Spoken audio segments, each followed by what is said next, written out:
ang Panginoon,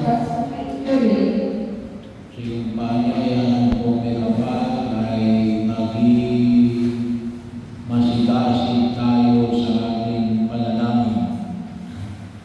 Maging tawagin ako natin ay maging makulit sa ating panalangin. Palaging manalangin. Alam natin na para tayo palaging manalangin. Pero kinakailangan natin na palaging nananalangin. Kalimitan sa atin natin, baka yung ating panalangin hindi sinasagot ng Diyos.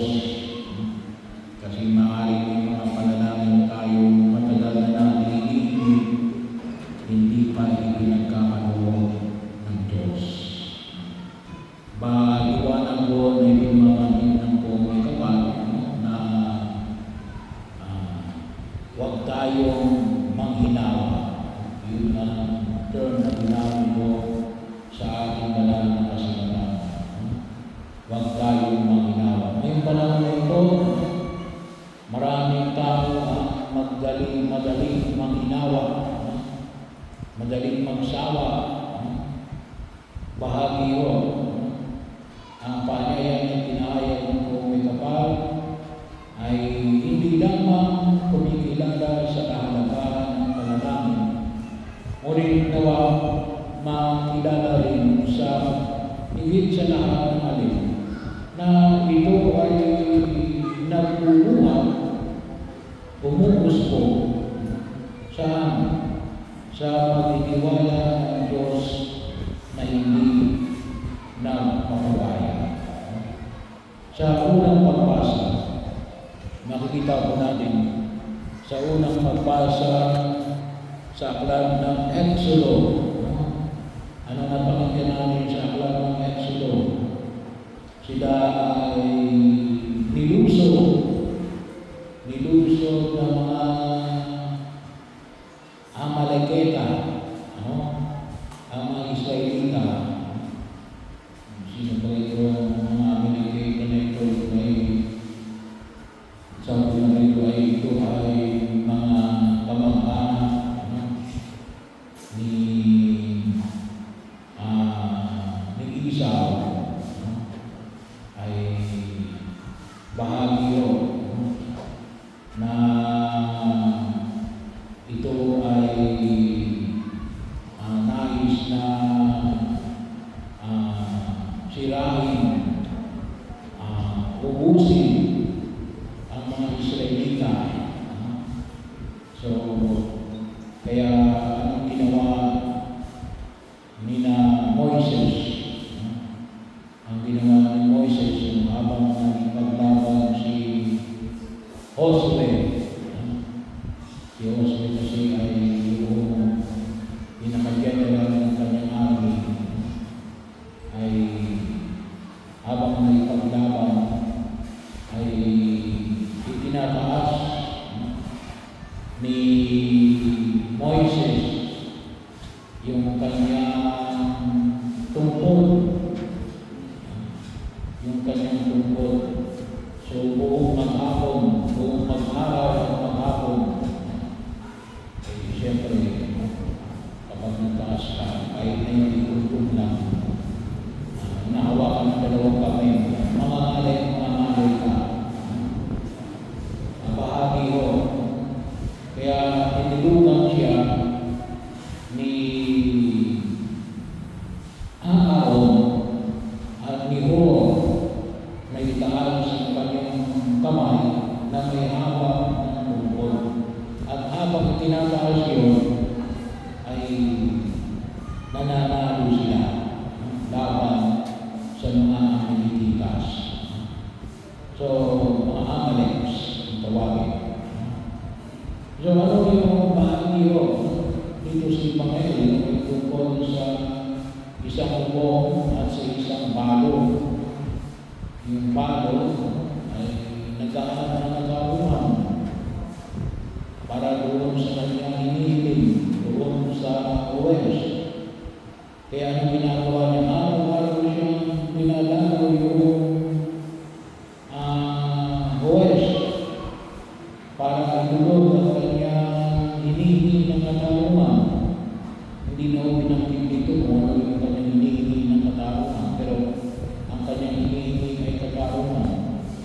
kahit na ang taong ito, ang huwes na ito, ay hindi naniniwala sa Diyos, mukhang pera, may masamang budi, pero anong ginawa ng bago? Araw-araw niyang pinupuntahan yung huwes. Ang pinakikiusapan na bigyan siya ng katarungan. At natapag. So ito yung bahagi na kung saan ay nakita natin sa pagkakataon na kung sa ating mga hinihiling, kailangan natin na pagsumikapan na palaging manalangin inyong paanyaya na pinapahayag ng Panginoon kapal. Ano yung mga pagkilos? Una ay yung resolution, yung pagkilala natin na kinakailangan natin na huwag mangingawa sa ating mga panalangin, sapagkat lalo-lalo na kapag ito ay tumutukoy sa mga bagay na nakalulunod sa kagustuhan ng Diyos at sa ayon sa pamantayan ng katotohanan at ng katapatan. Kinakailangan magkaroon tayo ng puso nagpapatibay ng nabanggit na pagkilos. Ilang sabi natin ay kuminsan kahit na gusto natin mangyari ito, ay kuminsan na may mga pagkakataon na tayo ay nanghihina. Katulad ng Moises na mapapagod na ibaba yung kanyang bukod sa kanyang panalangin. Kaya ano yung kinakailangan din natin alin? Humingi ng tulong sa iba. Si Moises humingi ng tulong kanino? Kay Aaron at kay Hur para palagi niyang may takas ng tungkol. Pinakailangan din natin humingi ng tulong. Kaya napakahalaga rin mo yung support groups. Kaya napakahalaga rin mo yung mga pagkilos, yung mga grupo na may isang alitahin. Pinakailangan din natin ng mga grupo na kaakibag ng ating mga alitahin. Kasi hindi mo rin nag-iisa lang tayo. Maaari din siguro, kaya mas makakatulong, wala namang tao talaga na nagsaksi na nag-iisa lang siya. May mga tao na tutulong sa kanya. Kahit na siguro mga sideline na tulong. Kasi kailangan natin ito kinakailangan din natin ng mga support groups. Kaya mahalaga rin na magkaroon ng mga grupo na may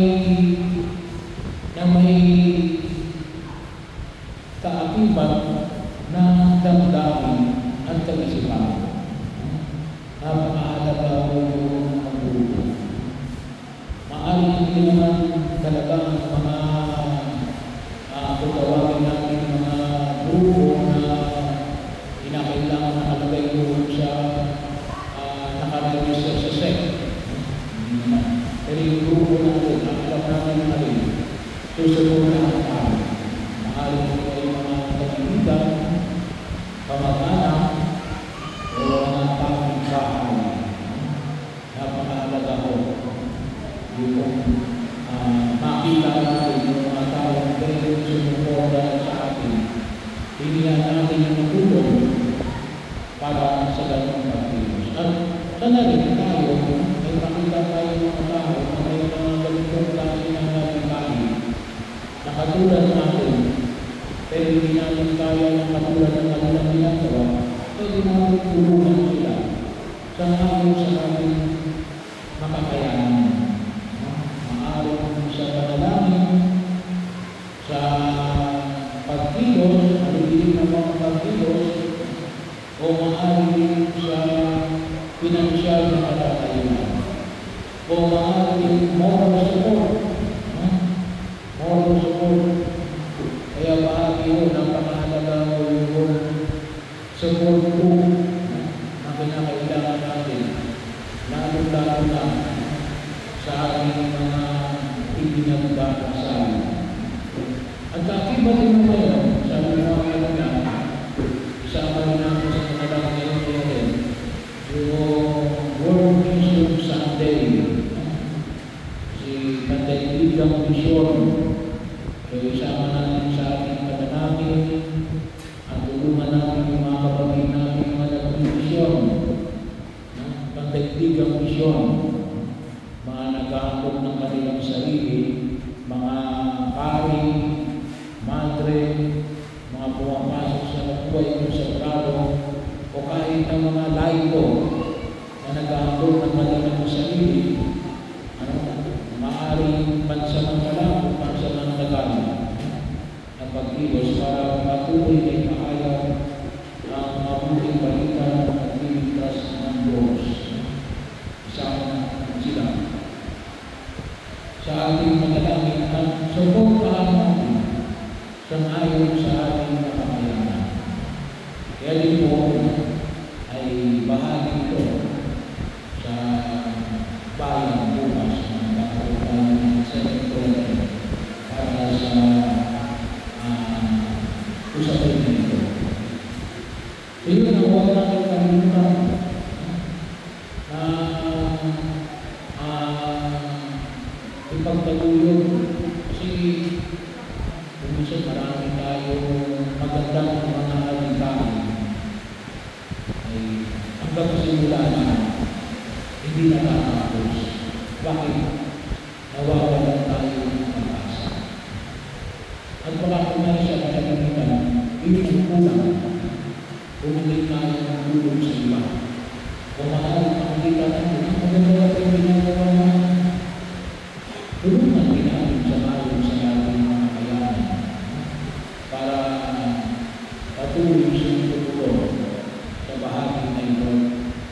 Sa pamamagitan ng ating pagtulong, nagiging kabahagi tayo ng kanyang pagkilos, lalo-lalo na sa usapin na pagmimisyon upang matutunan ng biyaya at pagpapalang ng tulong. Pero yun ang pinakatayan.